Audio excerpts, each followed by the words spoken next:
What's up, guys, and welcome back to the podcast. My name is Frankie. And I'm Alex. And together we are FnA Vanlife. This is a show where every week we bring you news from the nomadic community or interviews with other nomads so you can know what it's really like to live life on the road. Do you think we might have to change that spiel here soon? I know it, and I'm sticking with it. Because I feel like we changed it up by throwing curveballs at everybody. Happy New Year, first and foremost, to all you guys out there. We hope that you had an amazing last year. And if you haven't, we hope that you could be able to put it behind you and be able to move on to this year with a new positive attitude. Frankie and I spent some time last week just looking back on the year, and it's really cool to see all the stuff we did. I feel like I had this idea in my mind that like we didn't really do a lot last year. But then once I started going through like month by month, like we went through our camera roll and looked at all the different pictures and the calendar. So like all the different scheduling things. And I was like, wow, we actually had a really busy year. It is quite cool to go through like our goals and everything and really look through our photos and figure out exactly what we did throughout this last year. Because just like Alex, you know, you stop and you think, did we do a lot? And then you realize, holy, wow, we did a lot. We slept in 39 different beds let me rephrase that. We changed locations 39 different times last year. Yeah. So we did return to like this bed that you guys are seeing on YouTube. That's an average of 9 days in the same, almost 10 days in the same bed, and that's it. Then you move on. Yeah, it's like you change beds every 9.3 days or something. So almost every 10th day we were changing a bed. Yeah, which is kind of crazy, especially that we have a toddler. I just realized we're still wearing our other mics from our other filming setup. We are always constantly creating content. We are busy beavers, and the days that Everly goes to daycare, we try to like knock out a lot. Yeah.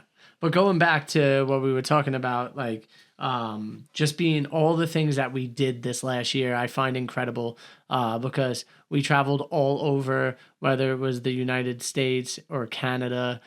We actually sold a vehicle during the last year, which is crazy to think I totally forgot about that because it was way back, like in January. We kicked off last year, 2025, by taking a road trip down to Virginia to see our friends Eric and Jen. Yeah. And in our van Sunny, our 1985 Toyota Sunraider. Yes. Because we had finished the renovation. We had finished all of the engine work. We put a second engine in where it was running beautifully. And we went on this road trip that you're talking about. And we actually even went up a 15% grade in this 1985 Toyota. And it didn't even budge like the quarter mark on heat. The car budged up the hill fine. It did great up the hill. It's incredible because we then sold it when it was in the best condition we ever had it in. Right. And it was like working really, really great. But we were ready to move on. Yeah. We bought Sunny originally when I was pregnant as a U-Haul vehicle, and then it just kind of turned into our travel vehicle for like 2 years. We were traveling in Sunny, and we went on so many trips, and we did so much renovations, and we had a lot of good times in Sunny. And it was really great when Everly was a baby because she could sleep on the couch, she wouldn't roll off, there was no like trouble. But now it was like we were getting to a point where like she needed to be contained when she was sleeping, and there was just no way to do that. Actually, when that trip was coming to an end, it was the first time where Everly like almost rolled off the couch, and we're like, this isn't going to work out. You know, so we had a pack and play, so we put her in the pack and play in the middle of the rig, and that made it to where we couldn't maneuver around the vehicle. You know, when it was later on in the evening, we weren't able to actually like enjoy the space while she was sleeping. So we knew we had to make a change, even though we might not have wanted to separate ourselves from that rig. It was time made it where we had to. Yeah, and we had to take it to the States because it was registered as an American vehicle, and there was all this like red tape about importing it to Canada, and it would be very expensive and all of this stuff. So we're like, you know what, let's just drive it back down to the States, sell it to an American, and then we don't have to like think about any of that stuff. Yeah. And so we even thought about potentially like leaving it in Florida and then it being like our Florida drive around vehicle. But, you know, it's a motorhome. So there's a lot of HOAs in Florida. So we're very limited on spaces that we could park it. Well, and also then you had like all this money just sitting in Florida not doing anything. And I feel like at the time we were kind of like, it'd be nice to have that money back in our pocket. Yes. Yeah. And we knew that we were going to start building another project. So we kind of needed that money at the same time as well. So it was interesting because then we went on a family vacation with the family. We went to Mexico, Cabo, and we actually got to go back to Cabo not in a van. And it was so wild to like pass these spots and go, oh my gosh, we parked there overnight and we stayed there and we stayed here and we ate at that restaurant. And like we literally lived in this area for a month, you know, in our van. Like we got to experience it like a local. And that's what's so cool about living out of a rig, is that you're actually getting to experience it like a local. I mean, I'm sure there's so many other ways to be able to do it, but for us, this is the way that it made it super affordable. Yeah, I feel like Cabo in a van is very doable. Cabo as a resort is like 1 week, we're good. I want to kind of explain the situation on like where we parked, right? So we're driving past these hotels and there's these like big, huge skyscraping hotels, it feels like, and they're right on the beach. And each one of them, not each one, but a lot of them have like these little kind of beaches next to them, or these like pull-in areas that you could go underneath the highway and go to. And so locals go to these spots to go enjoy the beach, because all the beaches in Mexico are public. There's no private beaches there. And so we were able to find these spots on iOverlander and literally park right next to the hotel. Like the building was sitting next to us. We're able to look forward and see a little massage table and these ladies that were like trying to get people to come and do massages. From the resort. Yeah, from the resort, but they weren't affiliated with the resort. They were separate, but they were outside on the beach where they're allowed to be because it's a public space. And so we utilized the public space in the same way. Alex went and got a beautiful massage. It was so good. Yeah, and I hung out at the rig with Paco, and we were able to literally park on the beach, and we would wake up to the ocean front. And it was like, these people are paying thousands of dollars to stay in this hotel, but yet here we are we paid thousands of dollars to build the rig, but you know, our self-contained home with all the luxuries of what we have that we want with us. And we were able to just sit there, listen to the waves crash at night, see the stars, you know, just all the beautiful things about what you want to get when you go on a vacation. And we're getting to experience it like in real time in our happily comfortable space. And I think the thing I love about it the most is that we didn't have like a time crunch. Like when you go on a vacation, you got a flight in and a flight out. You're booked, right? Like you're like, I have 7 days, I have 6 days, I have 5 days, right? Like it's like countdown to like when the fun is over.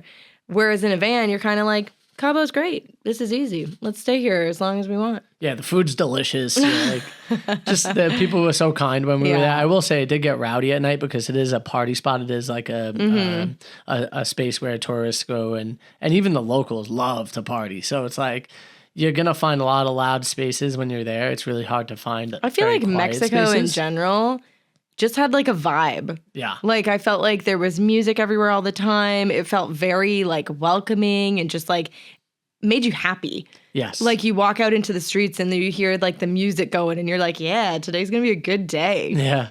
I even like when we were driving past, I was looking at some of the beaches going, I remember rescuing people off those beaches. Yeah. Like stuck in the sand, which would, you know, that started to happen because we got stuck, you know, north of there. And the locals helped us out. So whenever I would see anybody stuck, I would help people out of these spots. And I would be under the car digging out holes and trying to get boards underneath there. I would call people over to like try to get them to push. And yeah, everybody always would band together. It's really cool. All this talk about Mexico is thinking about how our year ended, because we had actually been planning on going back to Mexico in our new rig, Betty, which we finished throughout the year. We bought her in like February. We hit the road in September. And then by, I guess, middle of November, we had realized that we were having some issues with our build. Yes. Originally, our plan was to drop it in Salt Lake City, fly home for the holidays, fly back to Salt Lake City, drive to Mexico, and just relax on the beach, you know? Yeah, and that was the plan. That was the hope. That was the, you know, we aspired to get down there. So because we loved Mexico so much. And like, come on, like as much as I love snowboarding, like with my torn ACL, I just knew that like getting down somewhere warm would be so great, and I really could just enjoy the beach. And Paco could enjoy the beach as well, and because he loves the beach also. So it was just like this thought process that was going through both of our minds. Like we couldn't wait to get to Mexico, and then everything kind of hit the fan when we noticed that we had some unfortunate mold in our rig due to, you know, dew point temperature of the metal and the temperature inside compared to outside. And the metal just started sweating so bad that we didn't treat the wood which we should have before we left. Before we left. So we left with a completely raw wood build. Yeah. Would not recommend. No. We didn't even like varnish, stain, paint, nothing. Because we were on such a time crunch to get out of the garage to get to Northwest Nomads, which was one of the highlights of the year. Yeah, it was. I don't regret going to Northwest Nomads at all. And I'm going to like mentally remember that for next year or this year, because that would be really cool to get back out there for that. Even if we flew out and rented a rig like the Garden Bells did. What's so cool to hear about you saying that is like, Alex, we have great times at a lot of the meetups, right? But Alex doesn't like look forward to the meetups a lot of the time. I find the idea of them stressful. Like coming up to the moment, it's hard for her to get into it. There's like some social anxieties around large groups. We always have people. we always have a good time when we're there. But this one in particular is just different. It's a different vibe. It's a different feeling. It's one of these places that when you go, you're like, I'm coming back here. Yeah. And for Alex to say that, it means it was very good. Yeah. Well, and it's just like very intimate. It's like you're seeing people that are on the road that you may be meeting for the first time, and you make a beautiful friendship with them, right? And you're seeing friends that you haven't seen in a long time. I think it's easier for me to connect with people that I already know, which I feel, that's kind of the same thing for everybody. Like new people can be intimidating, but then you see your other friends that you already know, and then they introduce you to somebody new, or somebody new comes into the fold, and you're like, oh, okay. Like it's just easier when you have the grounding of the familiar. Yeah. And then the new kind of blossoms from that. Is there something in particular at Northwest Nomads that you can remember, like story-wise, that just made it such a cool experience for you? I think just like the general vibe of everybody there. Yeah, I like that it is a smaller event. Dress the story for me. Tell me a little bit about the place. So it's at a campground in like rural Oregon. Mm-hmm. So there's nothing around for miles and miles and miles. So you get there and you're kind of like, where am I? This feels very remote. But the campground is nice because you have some of the facilities of a campground, but then also it's just tons of dry camping, right? Yeah. And as soon as you get in, the people are super welcoming. They're like happy to have you there. Everything's really cool. All of the communal meals were really great because everybody's coming together. The music was so good. Mm-hmm. Just being able to like be free and like dance. Like I feel like at my age, the little lady that I am, like back in your 20s and stuff, I would go out all the time. Yeah. To like clubs and bars, and like, every single week it seemed like there was an opportunity to go dance my butt off. Mm-hmm. Right. But now that I'm a little bit older, that kind of vibe and scene has disappeared from your life. Doesn't really do it for me anymore. But when you come to festivals like this, and the music is really good, and the vibe is really great, and there's like no judgment, everybody's so cool, and you can get out and dance and have a fun time and like enjoy. I feel like that's really like freeing. Yeah, I think one of the beauties and the magic in the place is like when you're pulling up onto this like it's high desert, right? So you're pulling up onto this like dusty kind of like as you're driving, like the dust is kind of thrown up in the air, and you have these big, huge trees, these evergreen style trees that are just like massive and beautiful. And so it's like green and kind of red and like this brownish like sand that's just kind of, or dust that's kind of popping up everywhere. And it's just this really magical place that once you're there, you realize it. And I even said to the guys who run it, or the people that run it, I said, I hope that you always have it here every year, because there's something about this spot that is just, it consumes you, it brings you in, it makes you want to be there. Also, I think it puts a cap on how many people can go because it is at a campground that only has probably permits for so many human beings to be on the site at one time or whatever. It can't just explode into this massive thing. I mean, technically it could, because there is a bunch of BLM land behind it and next to it. And so a lot of people could show up if they decide to Granted, you still would have to buy like a day use ticket. I think there was some drama about that. Yeah, I do remember them, like people being like, "Oh, well, I'm not going to pay to come because I could just blah blah blah." Well, you could, but you still have to buy a day use ticket to come onto the site. Right, and the people have done so much work to make this. Like the lineup of all of the acts, the musical acts, the comedy acts, the hosts, like different the continuous entertainment throughout the day. It wasn't like just nighttime. It was and they're paying for these people to be here. Out of their pocket. You know, they're hoping that they can make the money back on the event, but a lot of it comes out of their pocket early on. Yeah, no, I feel like I would go back. Oh, yeah. Mark your calendars. I think it's usually in the fall. Yeah, it's normally about September time, and it used to be October, but October is a little late. So it's in September. Cold. Yep, it's in September, and it's cold enough at night where it's super comfortable, and hot enough during the day where it's like really nice, like kind of t-shirt, if not tank top weather. And yeah, it's just a blast. It's incredible. The people that you wind up being around just gives you a another train of thought, maybe. Like I don't know. I felt like I was very your chakras were open. I felt super motivated, and I also felt like I was just so open to like trying to help people in conversation and help myself too during that. And so it just like opened up my mind to like be able to think outside the box a little bit. Like I think I said something at the circle. There was like this big circle where everybody was gathered around and everybody was just talking about feelings that they had in that moment. And I said, you know, everybody here, you know, most of us are adults, but what we all don't realize is every day we're still learning stuff like kids. And so the biggest thing is like not to lose your inner child, not to lose that, you know, excited part of who you are. Because I know as adults, a lot of the time we forget to continue to be excited and see things for the first time again. You know, we're jaded by our experiences that we've had instead of being open to the experiences that might come. Yeah.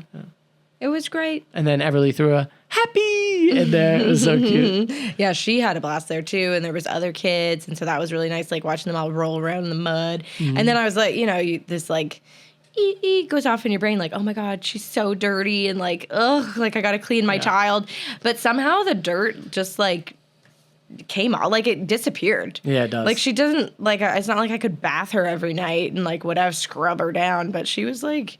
She was an earth baby. They did have showers there and stuff, so we were able to bathe her. We also used our own setup to bathe her as well. We probably bathed her like every other night, I feel like at that point. We would do like a quick wipe down sometimes, and then she was clean though. Clean enough for a kid. And I feel like dirt doesn't count as dirty. Like it's one thing to be like touching shopping carts and like... She's like in a bowl full of dirty fish. Yeah, like whereas you're in the desert and you're touching like... earth and rocks and stuff like that. Like it's good for your microbiome just to have that kind of dirt on you. Yeah, for sure.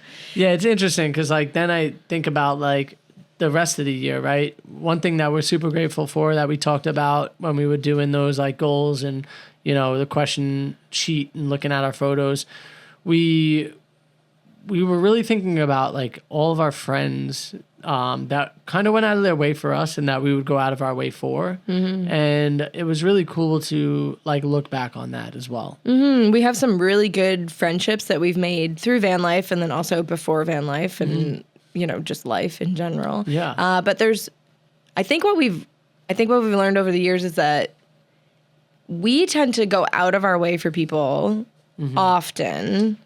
And sometimes it's reciprocated and sometimes it's not.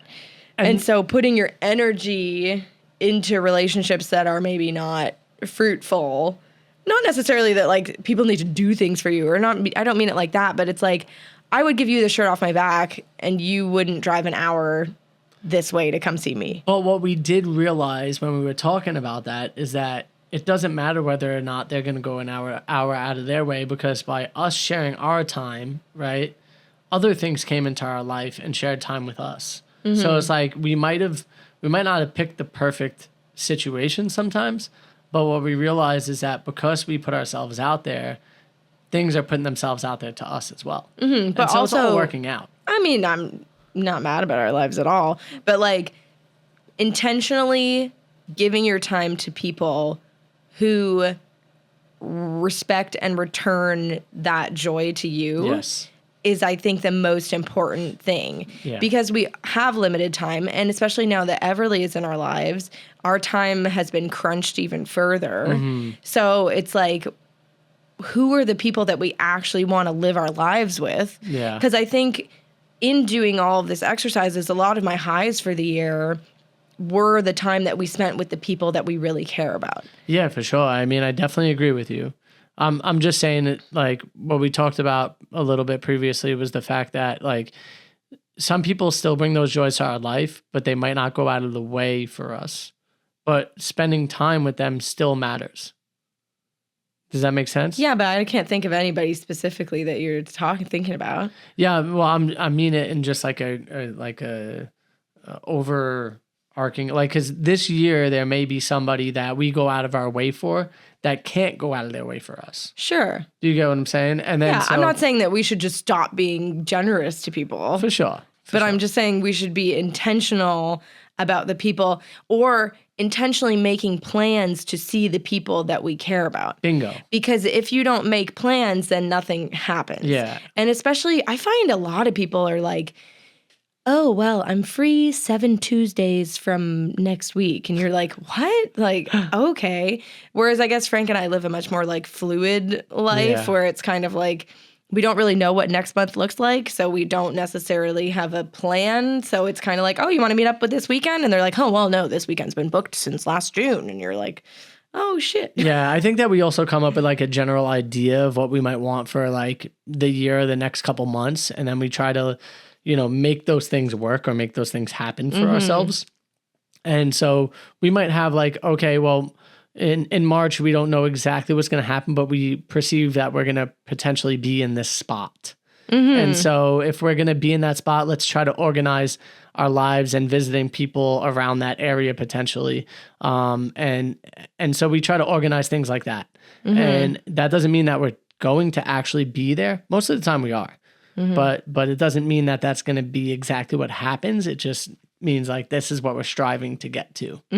I think last year I felt like we didn't really do anything, quote unquote, because we didn't make any big international trips. Yeah. And we did spend a fair bit of time like home basing, which we kind of have to do now because of your green card situation. And like we have to spend 6 months of the year in Canada. And so it makes most sense to stay near the hideout. So the people that are new here, let me just like catch you guys up. I'm originally from the United States. Alex is originally from Canada. So we're, international relationship. And so it sounds funny because we're in North America. I don't know. It just doesn't make sense in my brain. Canada and USA is still two nations. Yes, I know. But for whatever reason, it doesn't make sense in my brain. And I think that's the confusion sometimes. But what was it? 2023, I got my permanent residency here in April. And so I have to spend at least 5 months of the year here. Granted, that I could actually spend 2 out of the 5 years. Like it's confusing. So there's 5 years. If there's 5 years, I have to spend at least 2 years boots on the ground in Canada. But then also every day that you're boots on the ground in Canada is one day closer to getting your Canadian citizenship. Correct. Because you have to have 5 years boots on the ground in Canada before you can apply. So every time you leave the country, even if it's just for one day, that sets you one day further from applying for your Canadian citizenship. Correct. And then the other aspect is that a goal for you? Yes, it is. Okay. Of course it is. Yeah, it's definitely a goal for me. I would love to have a citizenship, like a U.S. citizenship, a Canadian citizenship, and a Greek citizenship. Like that's my goal, is to have those 3. And if I could have those 3, then it helps us travel freely, like abundantly, And so, because if I have my Greek residency and say we decide to move there, I could technically get Alex and Everly a Greek residency as well. Citizenship as well. So it's like it helps our family kind of travel wherever, whenever we want. The thing about Canada though is in order to continuously have the healthcare, we basically have to be here more than 5 months of the year. So that's a big thing for us, is making sure that we have that healthcare. So if we leave, get hurt, and come back, we have healthcare. Yeah, and just like the safety net of, especially with Everly now, like I wouldn't want Everly to lose her health coverage. Like technically we could buy a plan and whatever, and we do have international, like when we go on trips, we get safety wing and we use that. And so that's reassuring. Yeah. But, you know, it's just one less thing that you have to worry about. Like if say, I don't know, either of us got diagnosed with cancer or like whatever, you know that you could get treated in Canada. Yes. Yeah. So one of the major things for us is just making sure that we have healthcare for us and Everly. And then we also think about Paco, right? So doing international travel is kind of hard with Paco. Unless we're going from Canada to US, we could take him with us, no problem. But if we're going to go to Europe, say, you know, what does that look like? And it doesn't make sense to even take him with us. Well, it makes it harder for like getting hotels or like things like that because, you know, not every hotel is dog friendly. Yeah, granted, we have a beautiful support system here with friends and family that are willing to watch him, and they have dogs that love interacting with him. So it works out really well for us. And this is going back to the like friends and family that we really always want to make sure that we make time for, you know, because these people are even without Paco being in the picture, you know, they're big in our lives. We love them, having them in our lives, and they help us feel good and centered and, you know, maybe give us perspective sometimes and things along those lines. And they're very helpful in our lives. And then just to be able to add Paco to that mix, like having somebody to watch him is incredible. Like we're really, really lucky to have the people that we have around us. What were some of your lows from 2025? I mean, the biggest low that I had for 2025 was tearing my ACL. You know, that one was really big because I've had one other, you know, problem, which was Like my health, back. yeah. But like when it came to physical body, you know, this is the only other thing I've ever had was I landed on my back, or well, I was lifting up a 500-pound motor at my job in New York City. I was doing air conditioning refrigeration, and we were bringing this thing up 7 flights of stairs and on this little dolly, and there was no way to like put a come along into the wall or anything like that to kind of drag it up, pull it up with the come along, but there was no hoist or anything, and these guys were supposed to bring a dolly that was supposed to like walk it up the stairs. They didn't have that dolly. It was like the 4th time they showed up. My boss basically told me, get this motor up there. I don't care what you do. And so I was pulling up that motor up the stairs, and on the count of 3, the guys didn't lift when I pulled. And unfortunately, I really injured my back. I displaced my L5. At the same time, my dad was in the process of passing away. And so I wasn't really thinking about my health and my back. And I went to Florida to be with my dad. And thankfully, so I did, because he did eventually pass about a month later. It was just crazy because I couldn't really move. I was having a problem with just doing regular physical, like just doing maintenance on units. I couldn't sleep. I couldn't sit down. I couldn't lay down. It was terrible. And I would like go in and out of these waves of feeling okay compared to be feeling really, really bad and hurt. And luckily I've, you know, got myself out of it by taking a process of several different things, changing diet, changing lifestyle, just a whole abundance of stuff that made me feel so much better. And I'm so grateful for today. Alex was a big part of it, you know, helping me return from that injury as well. And so, yeah, just knowing that how depression could creep in on you if you're kind of by yourself during that. And I think like when you're injured, you almost feel alone sometimes because nobody else could feel your physical pain. I also feel like I'm a terrible caretaker. I wouldn't say terrible. I mean, I'm just like, she doesn't have sympathy is what it is. You know, like her sympathy awareness is lacking when it comes to like, she's like, we got to get shit done, you know? And I don't blame her because life's we do. still life, and we still got a toddler, and we still, you know. But when you can't walk up a flight of stairs, you know, when I'm like, come on, Frank, can't be that bad. Let's go. Your knee's like a balloon, you know? It's not that bad till you do it yourself. I'm very helpful, but also I'm... Yeah, you were like bringing me ice and doing all these things, but you know, a month in, she's like, get the fuck over it. And I'm like, I can't, like, it doesn't work like that. Mentally, I'm over it, but physically, I'm not over it yet. And so unfortunately, I did recently, you know, re-injure my knee. It was not as bad this time. No, I mean, it did pop in and out, but I don't think I tore anything extra or anything like that. So I definitely have to get the surgery, which is, you know, something that's going to happen this year. And so I'm not really looking forward to that because it's going to be a point of the year where for at least 3 months of the year, I'm kind of like, I'm not going to say I'm useless, but I'm not the same physical able person that I normally am. And so that for me is like, I'm going to keep the best spirits I can. But for me, it's kind of one of those things that I'm not looking forward to. I think the good thing about having a surgery, though, as long as everything goes well and like knock on wood. No infections. Right. Like from the day you're home from the hospital, it's like things should be getting progressively better every day. Yes. Whereas when you just heard it and you don't know what's wrong and you haven't had an MRI and is it getting better? Is it not getting better? Like what's going on in there? Like there's so many unknowns. Yeah. Versus when you have the surgery, then you just know like, okay, I'm like hopefully on the road to recovery. Yeah. I'll say the first day after injuring it was the worst because morally I was so down. Like we went out to a place like where Everly got to go play and I couldn't go in the area where she could play because I couldn't even walk. Yeah. You know, I like kind of crutched myself in there and I sat there and I colored a picture. You did a really beautiful job. I did do a beautiful picture. I took a photo of you. I know, it was very pretty, but at the same time, it like, you know, it was demoralizing. Yeah. It's one of those moments where you're like, am I the same person I was? Well, I think it makes you value your body a lot more. Yeah. Because we take health for granted. I think everybody is in the boat of like, you know, I'm grateful I'm healthy, but like you don't really realize how grateful you are to be able-bodied and healthy until something is taken away. Yes, for sure. I 100% agree. And speaking of that, where this year we're really taking a little bit of, you know, priority to making sure that we're getting ourselves to the gym and like taking care of ourselves. And granted, it's not a lot, but at least hopefully it could be, you know, twice a week. We get ourselves to the gym to take care of our body and take care of ourselves. Which kind of goes out the window when we start traveling. Oh, definitely. But, you know, but that's not true because actually we went and just did this house stay. And this is going to be a part of our new plan on travel.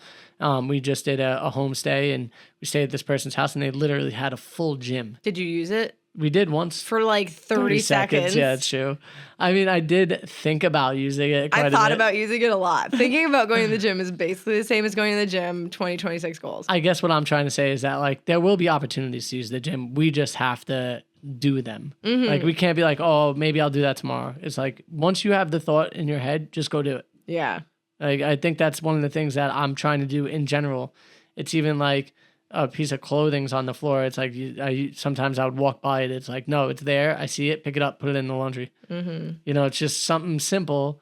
And if we just do that with the aspect of our lives, I think we'll, you know, get a lot of things done. You know, it's you think about the edit, go edit it.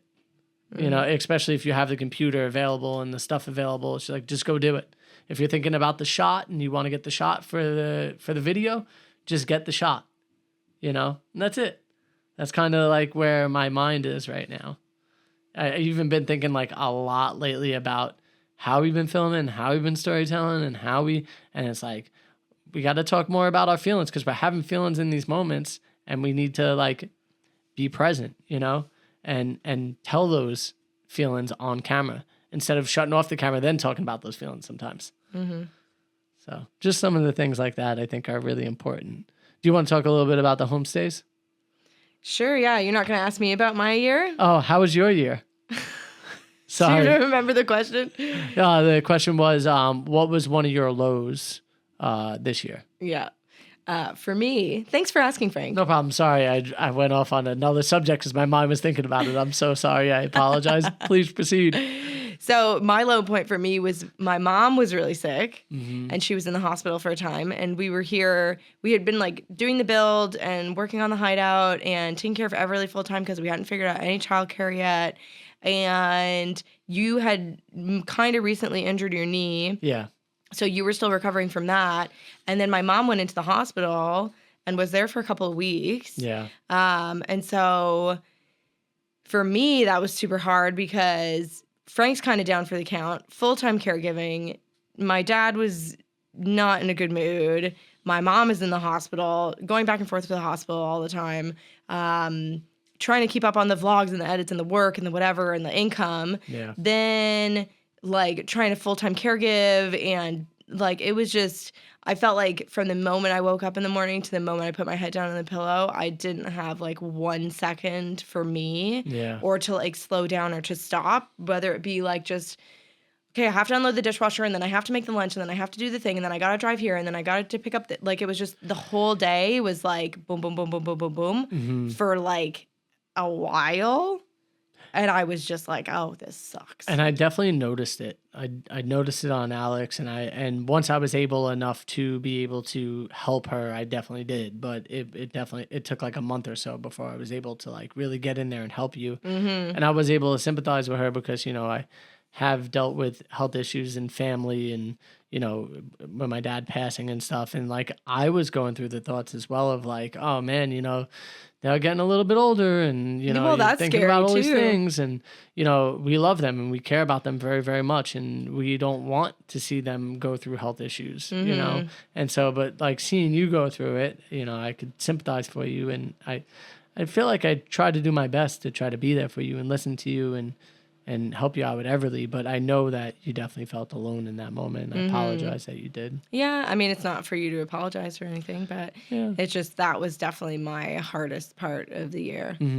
I apologize because I'm your husband. Yeah. And like my purpose, one of my purposes in life is to like make sure you feel good. How in any way, shape, or form can I make you feel good? And the thing is that like I know there's going to be times like that where no matter what I do, it's up to you to be able to get through it, And so, yeah, it's tough. It's the same for me with the injury aspect is like, yeah, she could help me out in certain ways, but she can't make my knee better, So like mentally, that's my thing I have to figure out. So. Yeah. But I feel like we came out on the other side of that. I think the high for me for the year was traveling through British Columbia, more specifically Vancouver Island. Yeah.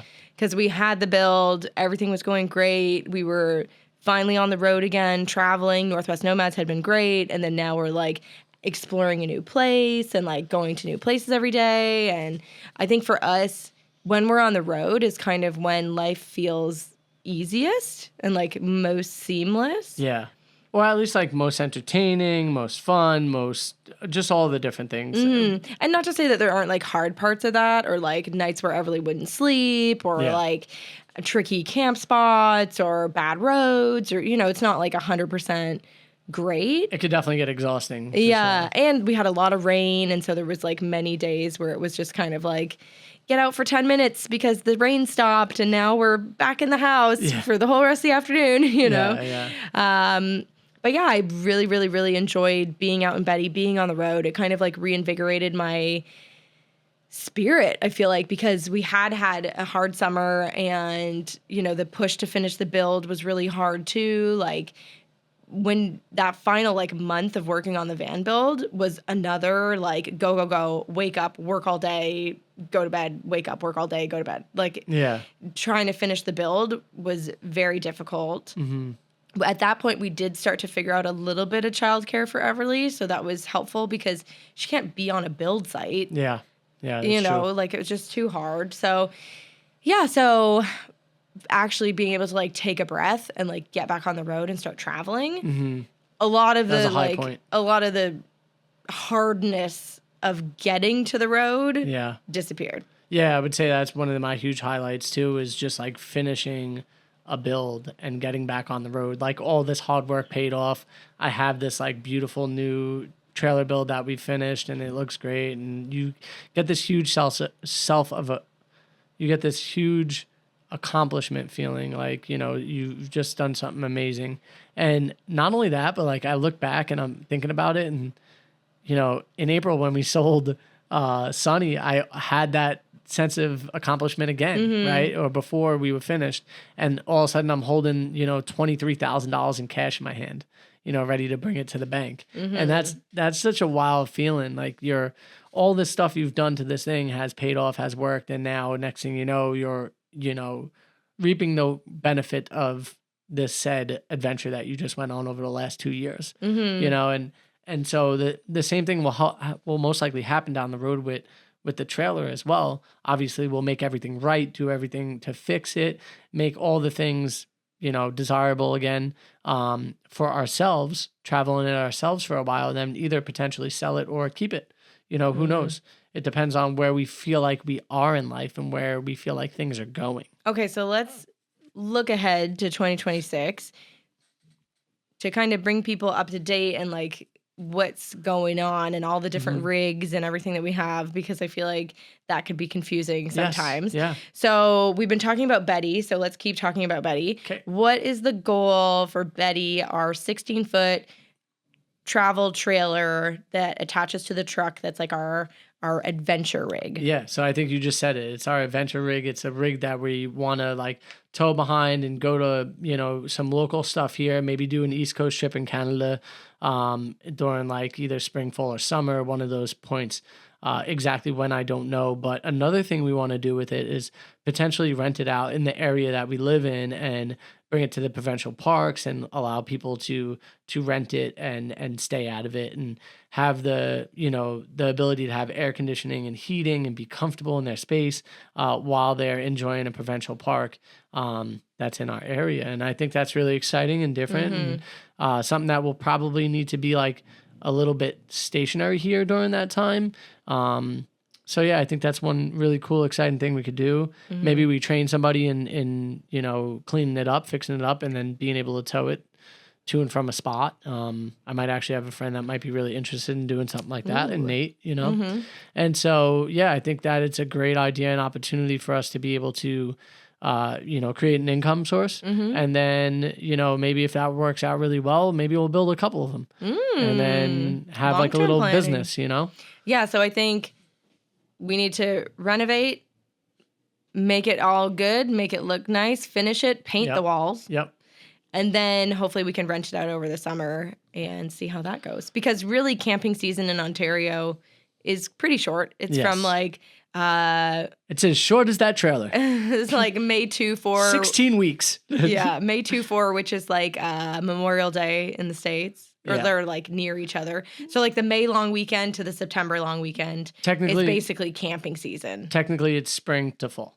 Yeah. And then that's it. Like nobody's renting trailers to go camping in February. No. And even on the tail end of the season, it's probably not as many people. The summer is really like the busy time. Yeah. I mean, maybe eventually we could set it up on the property and have it like, you know, kitted out as like more of like an Airbnb for the winter. But we'll see what happens. That's like way, way, way long term. But then the hideout, we have what we call the hideout. It's a 37-foot long trailer. It's that's our home base. It's an RV, so it came already built. Like it was from. What do you know what the brand is? Yeah, it's called a hideout. It is It's not Winnebago. No, it's not Winnebago. I don't know. I don't know exactly. Keystone. Keystone Hideout. Yeah, Keystone Hideout is what it is. And so it's a fully built out, you know, 37-foot trailer that is definitely going to need some love from us as well. So we do have the goal to live in it full time this summer. So when we're back here doing life, it'll be on the 37-foot hideout, which is parked on the back of my sister's 4 acres of property. And so we don't want to do anything too permanent. That was our goal last summer, was to build like a pergola and like have a carport that would be over the unit to keep it protected and things like that. But that project got super expensive really fast. And then we realized that putting all this money and investment into property that's not ours not necessarily is like a bad idea, but it's an idea that we're probably not going to get a return on our investment. It'd make a lot more sense to be able to purchase our own land and then put that trailer over there and then build what we were talking about, you know, previously on a property that we own, because then we could turn around and at least make money from our money. Right. Where in this case, we probably won't make any money from it and we'll just lose money. Right. So we're still going to keep it back there for now because we don't have any immediate plans to like buy anything. The market is just so crazy, especially around here. And it's nice to be close to family. And then in Canada, it almost feels like you have to pay cash for land. Yeah, they don't want to give you mortgages for land. Yeah, so unless we find like a real dinky house, you know, which would be fine because then we could fix it up and make a project of it. But so we're going to renovate the hideout. I have a lot of like aesthetic things that I would like to do to the hideout, or even like functional things like adding an electric fireplace so that we have another source of heat. Question, guys, should I have her do all the work? No. That's why I married you. You're my handyman. I'm cool. I'm just messing with you.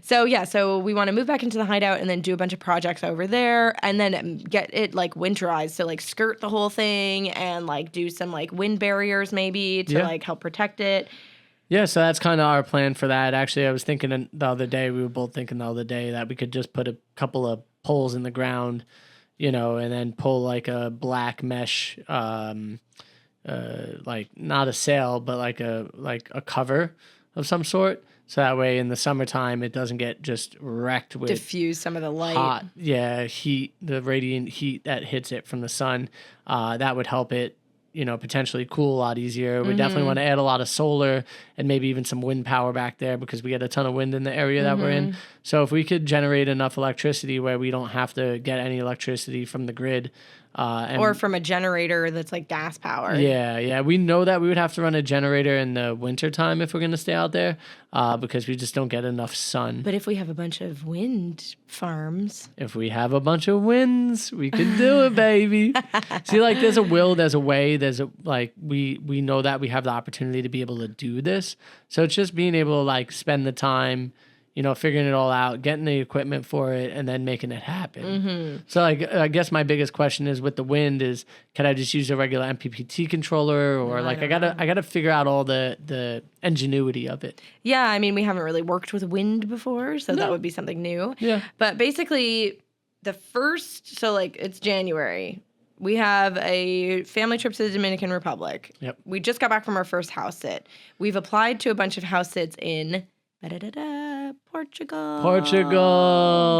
So the hope is to be in Portugal for at least the second half of March and some portion of April. Yes.